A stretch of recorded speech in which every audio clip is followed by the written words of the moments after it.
வஃபி அன்ஃபுசிக்கும் அஃபலா துப்சிரூன், உனக்குள் சில விஷயங்களை நான் மறைத்து வைத்திருக்கிறேன், நீ கவனிக்க மாட்டியான்னு அல்லாஹ் கேட்கிறான்.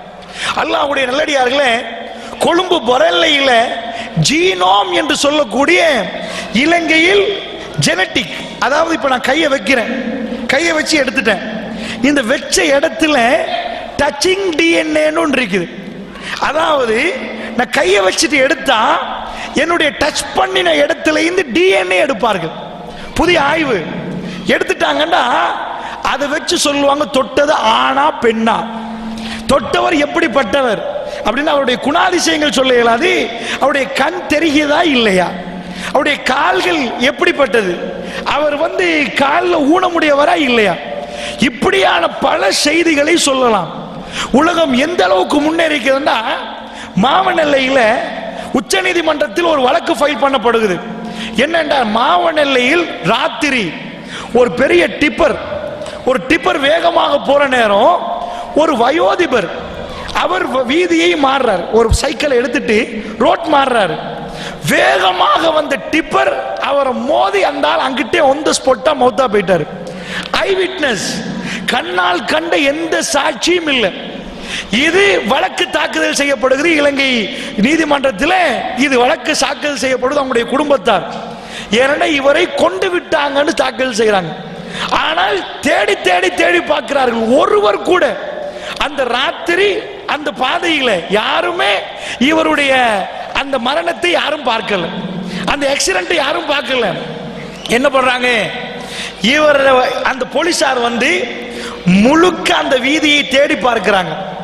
ஒரு முன்னாடி லைட்டட அந்த கவரிங் கிளாஸ் அது கிடைக்குது, அதை எடுத்து போயிட்டு இது எதிருடையது என்று பார்க்கிறார்கள்.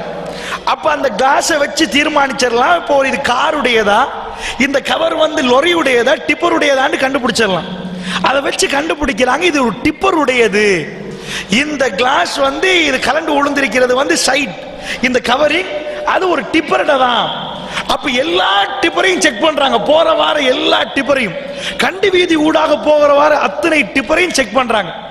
இந்த பகுதி உடைந்த கிளாஸ், அதாவது இந்த கவரிங் உடைஞ்ச டிப்பர் எத்தனை, இப்படி செக் பண்ணக்கூடிய அந்த ரோட்ல ஒரு 4-5 டிப்பர்கள் அவர்களுக்கு மாட்டிப்படுவது, எல்லாத்துலயும் இது உடைஞ்சிருக்கு.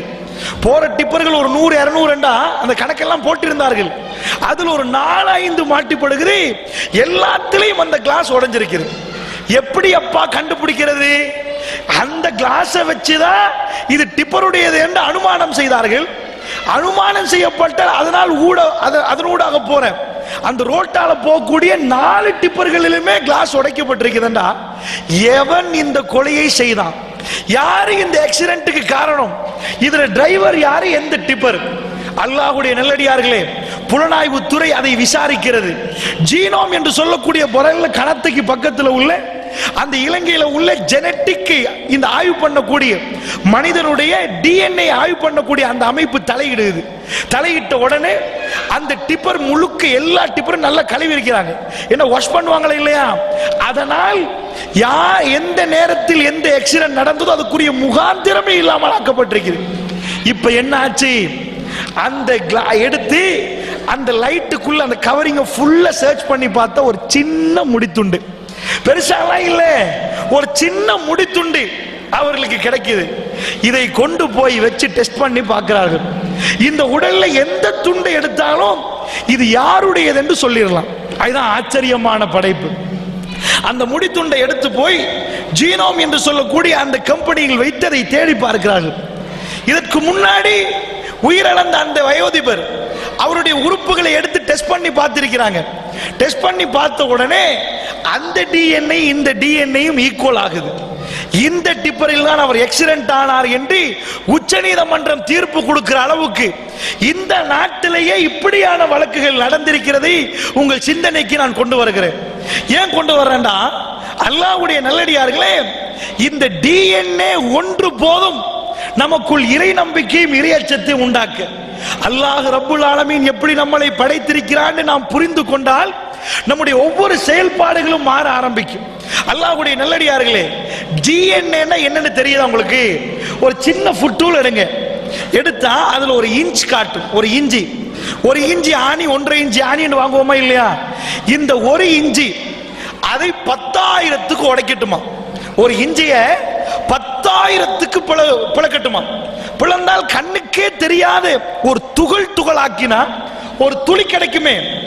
அந்த துளி இந்த உடம்புல கிட்டத்தட்ட 100 ட்ரில்லியன் கலங்கள் இருக்குது, செல்ஸ்.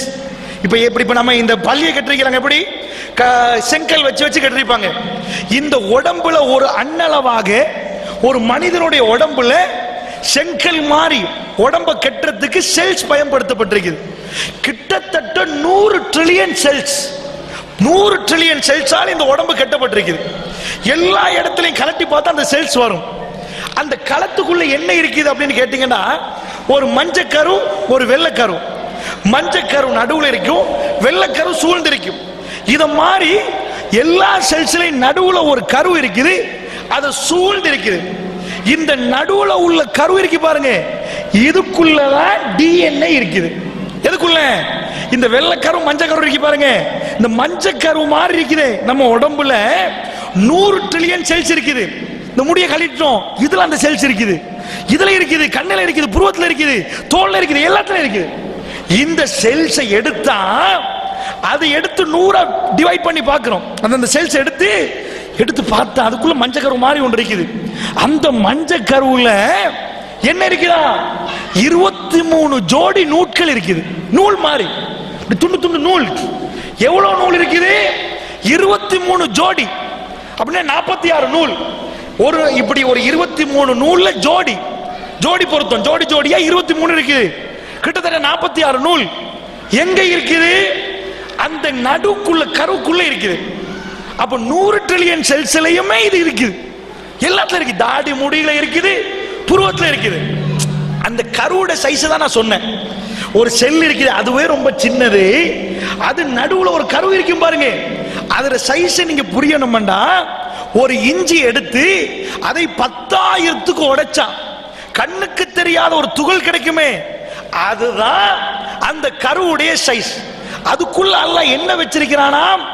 இப்ப மாவு இருக்குதுன்னு வைங்களேன், மாவுல ஒரு முடியை போட்டு விரட்டுறோம். முடியை இழுத்தெடுத்தா மாவுக்கு தெரியுமா? இல்ல. 100 முடி இருக்குது மாவுல, 100 முடி சிம்பிளா எடுத்துடலாம். புரோட்டீன் இருக்குது பாருங்க, அதுல தான் புரோட்டீன் மாவு மாதிரி அதுல கொண்டு போய் மெல்ல பேக் பண்ணி வச்சிருக்கிறான். 23 ஜோடி. அதுல 23வது ஜோடி இவர் ஆணா பெண்ணா, அதுக்கு சொல்லுவாங்க செக்ஷுவல் குரோமோசோம். 23வது ஜோடியை பார்த்து சொல்லுவாங்க இது ஆம்பளை, தொட்டது ஆம்பளை, இது ஆம்பளையோட முடி, இது பெண்ணுடைய முடி. என்னண்டா அதுக்குள்ள டிசைன் போட்டு வச்சிருக்கிறான். சைஸ சொன்னா உங்களுக்கு புரியும். அல்லாஹ்வுடைய நல்லடியார்களே, ஒரு செல் இல்ல. நான் 100 ட்ரில்லியன் செல் இருக்கேன்னு சொல்லிட்டேன். 100 ட்ரில்லியன் கணக்கு போடுங்க, எவ்வளவு? அவ்வளவு பெரிய கணக்கு. அதுல ஒரு செல்லுக்குள்ள எவ்வளவு இருக்குது? 23 ஜோடி. அந்த நூலை வச்சு பார்த்தா 6 அடி, நான் 5.9, என்னை விட கொஞ்சம் உயரம், 2 மீட்டர். வச்சு பார்க்கிறான். ஒரு செல்லுக்குள்ள மட்டும் 6 அடி நீட்டம். இந்த நூல் அல்லாஹ் இந்த ஸ்லிம் போன்றோமே, இப்படி சின்னதுக்குள்ள அத்தனை அம்பிட்டு அடைக்கிறான்றோமே. அந்த காலத்துல எவ்வளவு பெரிய போன் வந்தது, இப்ப ஸ்லிம்மா சின்னதுக்குள்ள எல்லாத்தையும் பூத்துறான்றோமே. என்னுடைய முழு தகவலையும் உங்களுடைய முழு தகவலையும் நீங்க ஆனா பெண்ணா உங்களுடைய அத்தனை பரம்பரை வர்ற அத்தனை தன்மைகளையும் அதுக்குள்ள உள்ள அடக்கிட்டான். அதோட சைஸ் கண்ணுக்கு தெரியாது. ஒன்றுக்குள்ள மட்டும் 46 நூல் இருக்குது, 23 ஜோடி. அத நீட்டத்தை வச்சு பார்த்தா 6 அடி. விஞ்ஞானி என்ன சொல்றான் தெரியுமா? சராசரியாக ஒரு மனிதன் இருக்கிற அந்த நூலை எடுத்து கோர்த்து பார்த்தா இங்கிருந்து சூரியனுக்கு போய் சூரியன் இருந்து இங்க திரும்பி வந்து 610 தடவை போகலாம். எவ்வளவு தடவை? இங்கிருந்து சூரியனுக்கு ஒரு தடவை போயாச்சா, திரும்பி வந்தாச்சா, மறுபடி போயாச்சா, இப்படி 610 தடவைகள், 610 டைம்ஸ் அந்த நூலால மட்டும் போய் வரலாம். இந்த ஒட்டம்பு முழுக்க அல்லாத போட்டு வச்சிருக்க ஐடென்டிபிகேஷன். நீ யார் தொட்டாலும் சொல்லிடலாம் இவன் யாருன்னு, பேசினாலும் சொல்லலாம், ஒரு முடிச்சுண்டாலும் சொல்லிடலாம், ஒரு துண்டை எடுத்து போட்டு ஒரு சின்ன சரத்துண்டு ரத்தம் எல்லாத்திலையுமே டிஎன்ஏ இருக்கிறது. உங்க பிளட்டை எடுத்து போட்டு டிஎன்ஏ சொல்லிடலாம். அல்லாஹ்வுடைய நல்லடியார்களே, நான் கேட்கிறேன், அது இதை வச்சுதான் இன்றைக்கு உலகத்தில் பெரும் பெரும் நீதிமன்றங்கள் என்ன பேசுகிறார்கள்? கள்ளன் யார் என்று பேசுகிறார்கள், களவெடுத்தவன் யார் என்று பேசுகிறார்கள். அல்லாஹ்வுடைய நல்லடியார்களே, பெரும் கோடீஸ்வரர்களோடு ஒரு பெரிய இந்த நாட்டு சந்தித்த பெரிய கோடீஸ்வரர் 2 பேருக்கு மத்தியில் நடந்த ஒரு தீர்ப்பு கொடுக்க வேண்டியிருந்தது உச்ச நீதிமன்றம். அந்த தீர்ப்பு கடந்த 2013-14 ஆண்டுகளில் உச்ச நீதிமன்றம் மிக தெளிவாக கொடுத்தார்கள். 2 கோடீஸ்வரர்கள் கோடிக்கணக்கான ரூபாய்கள் இவர்கள் பம்ப் பண்றார்கள், அவனும் பம்ப் பண்றார்கள். இப்படி பம்ப் பண்ணினால் என்ன ஆகும்? கடைசியில கொலைகாரனை நிரூபித்தது இந்த டிஎன்ஏ டெஸ்டிங். அல்லாஹ்வுடைய நல்லடியார்களே, வேற ஒன்றுமில்லை, ராயல் பார்க் ராஜகிரிய பக்கத்தில் ஒரு பிரம்மாண்டமான அபார்ட்மெண்ட். அந்த அபார்ட்மெண்டில் நடந்த கொலை, அந்த கொலை சம்பந்தமாக கிட்டத்தட்ட 6 ஆண்டுகளுக்கு மேலாக இந்த நாட்டிலே ஒரு வழக்கு தாக்குதல் செய்யப்பட்டு கொலைகாரனை கண்டுபிடிப்பதற்காக வேண்டி அந்த வழக்கு மேற்கொள்ளப்படுகிறது. கண்டுபிடிச்சாச்சு, கொலைகாரன் யார் என்றும் சொல்லியாச்சு, அவனை நிரூபிச்சுமாச்சு. ஆனால் அவனுக்கு கொடுத்த தண்டனை ரொம்ப சின்ன தண்டனை. உடனடியாக ரிட்டர்ன் அப்பீல் கோர்ட்டுக்கு போறார்கள். இந்த தண்டனை பத்தாது என்று சொல்கிறார்கள். இவன் கொலைகாரன் என்பதற்கு மிக தெளிவான சான்றுகள் இன்னும் இருக்கு என்று சொல்லி பரலில் உள்ள ஜீனோம் என்ற அந்த மிக பெரும் கம்பெனி அணுகிறார்கள். டிஎன்ஏ எப்படி கண்டுபிடித்தார்கள் தெரியுமா? இந்த கொலை ராத்திரி நடந்திருக்கிறது அபார்ட்மெண்டில். ஒன்று லிப்டால ஏறலாம், அடுத்தது படியால ஏறலாம். இங்க பெரிய பெரிய அபார்ட்மெண்ட்ல என்ன நடக்குதுன்னு பக்கத்தில் உள்ள யாருக்குமே தெரியாது, யாருக்கும் தெரியாது. கதவை பூட்டி கொண்டு உள்ளே இருப்பார்கள். என்ன நடந்திருக்கிறது? 21ஆம் மாடி, 21ஆம் மாடியில தனியுடைய வீடு இருக்குது. வளமையாக லிப்டில் போவார்கள். போகிற வழியில் ஞாபகம் செய்ய 8ஆம் மாடி அல்லது 7ஆம் மாடியில என்ன நடந்திருக்கிறது? ரத்தங்கள் இருக்குது. என்ன? பிங்கர் பிரிண்ட்ஸ் தேடுறார்கள். பிங்கர் பிரிண்ட்ஸ் எந்த இடத்தில் பிங்கர் பிரிண்ட்ஸ் இருக்குது? இந்த பிங்கர் பிரிண்ட்ஸ் அதை பார்க்கிறார்கள். இங்கிலீஷ்ல கொண்டு சொல்லுவார்களே, இதை தேடி தேடி பார்க்கிறார்கள். ஒழுங்கான சான்று அவர்களுக்கு கிடைக்கவில்லை. காய்ந்த ஒரு ரத்தம் இப்படியே படி திரும்பி போகிறது. அந்த இடத்தில் காய்ந்த ஒரு ரத்தம் இருக்கிறது. அந்த ரத்தத்தை எடுத்து அதை ஊற வைத்து ஸ்பஞ்சில் எடுத்து அதை கொண்டு போய் வைத்து இது யாருடையது என்று கண்டுபிடிக்கலாம். அந்த ரத்தத்தில் 2 மிக்ஸ் ஆக்கப்பட்டிருக்கிறது. 2 ரத்தமும், கொலைகாரனுடைய ரத்தமும் கொலையாளியுடைய ரத்தமும் ரெண்டுமே, யாரு கொலை செய்யப்பட்டான் அந்த ரத்தமும் இது 2மே காய்ந்திருக்கிறது. அதை ஈரத்தன்மை உண்டாக்கி கொண்டு போய் பார்த்தால் யாரு கொலை செய்தாண்டு மிக தெளிவாக சொல்லக்கூடிய சான்று உச்ச நீதிமன்றத்துக்கு கிடைத்தது இந்த டிஎன்ஏ டெஸ்டிங் மூலமாக. அல்லாஹ்வுடைய நல்லடியார்களே, உலகத்தில் பெரும் பெரும் கொலைகாரர்கள் எல்லாம் இன்றைக்கு சிம்பிளாக கண்டுபிடிக்கிறார்கள். மனிதனா இதை படைத்தது, மனிதன் கண்டுபிடிப்பது அல்லாஹ் படைத்த படைப்பை வைத்து பேசுற என்னுடைய கடைசி கிட்டத்தில் ஒரு கொலை சம்பவித்தது. என்ன? ஒருவரை கொண்டு போய் அவரை கொலை செய்து கிணத்தில் போட்டு விட்டார்கள். கிணத்திலே போட்டு விட்டார்கள் அந்த கொலைகாரனை. அவருடைய டிஎன்ஏ தேவைப்படுகிறது. சகோதரர்களே, கொலை செய்தது யார் என்று கண்டுபிடிப்பதற்கு டிஎன்ஏ தேவைப்படுகிறது. சொந்த மகன் கொலை செய்தான். இந்த நாட்டில் டிஎன்ஏ பரிசோதனை நடத்தி சொந்த மகன் கொலை செய்ததை மிக தெளிவாக சொன்னார்கள். எப்படி சொன்னார்கள் தெரியுமா? கொலைகாரனை எப்படி கண்டுபிடித்தார்கள் தெரியுமா? அல்லாஹு அக்பர். சகோதரர்களே, கொலையாளி, கொலை செய்யப்பட்டவன் கிணத்துக்குள்ள போட்டு ஒன்றுமே இல்லை, சில எலும்புகள் தான் இருக்கிறது, சில துண்டுகள் தான் இருக்கிறது. டிஎன்ஏ டெஸ்ட் பண்ணி சொன்னார்கள் ஒரு கால் கட்டை என்றார்கள். இது இந்த பணம் யாருடைய யாருக்குமே தெரியாது. பல காலமாக இருந்த திடீர் என்று அந்த கிணத்திலிருந்து எடுத்தார்கள். இந்த போன்ஸ் எடுத்தார்கள். இவர் யாரு, யாருடைய பிணம் இது எப்படி கண்டுபிடிக்கிறது? அப்பதானே கொலைகாரனை கண்டுபிடிக்கலாம். எடுத்து போட்டு போன்ஸை டெஸ்ட் பண்ணி சொன்னார்கள் ஒரு கால் கட்டை இவருடையது. டிஎன்ஏ சொல்லலாம் சகோதரர்களே. இந்த ஊரில் ஒரு கால் கட்டி உள்ளவர் இருந்தாரா? ஆமாம், இருந்தார். அவர் சாதாரணமாக தானே செத்து போனார், இப்படித்தானே போனார். ஆனால் அவர் காணவில்லை. அப்படி இப்படி நிறைய கதைகள் வந்தது. சரியாக யார் என்று சொன்னால் வீட்டில் உள்ள மகன் சாகடித்தான் என்று கட்டி கட்டை காலுடையவர், இப்படி ஒரு பிரச்சனை இருக்கிறது, அவருடைய பிரச்சனை இதுதான், காதில் இப்படி பிரச்சனை இருக்கிறது, மிக தெளிவாக டிஎன்ஏ வைத்து வாழுகிற ஒருவரை எப்படி பார்த்து சொல்லலாமோ அப்படி சொன்னார்கள். அல்லாஹ்வுடைய நல்லடியார்களே, நான் ஏன் உங்களுக்கு இதை சொல்லுகிறேன் தெரியுமா? ரஹ்மானுடைய வல்லமையை நானும் நீங்களும் புரிந்து கொண்டால் எனக்கும் உங்களுக்கும் இரையச்சம் என்பது சர்வ சாதாரணமாக வந்துவிடும். மிக சிம்பிளாக வரும். இவைகளை எல்லாம் சிந்திக்காமல், காதுகளுக்கு போடாமல், நான் தான் ஜப்பார் என்று நினைத்துக் கொண்டிருந்தால், என்னை விட்டால் ஆள் இல்லை என்று நினைத்துக் கொண்டிருந்தால், இந்த நாட்டில் இப்படி நினைத்தார் ஒருவர், இன்றைக்கு அவருடைய கெதி உங்களுக்கு தெளிவாக புரிகிறது. மஹிந்த ராஜபக்சவுடைய கெதி மிக தெளிவாக புரிகிறது. என்னை விட்டால் யார் இருக்கிறார் என்று கேட்டார்கள். நான் ராஜா என்று சொன்னார்கள். அவர் இந்த நாட்டில் எத்தனை ஆண்டுக்கு அவர் இந்த புட்டுவத்தை விட்டு விட்டு போக நினைக்கவே இல்லை. அல்லாஹ் ரப்புல் ஆலமீன் தூத்தில் முல்கு மன் தஷா வ துஇஸ்ஸு மன் தஷா வ துதில்லு மன் தஷா பியதிக்கல் கைர். அல்லாஹ்வுடைய கையில் தான் அத்தனையும் இருக்கிறது.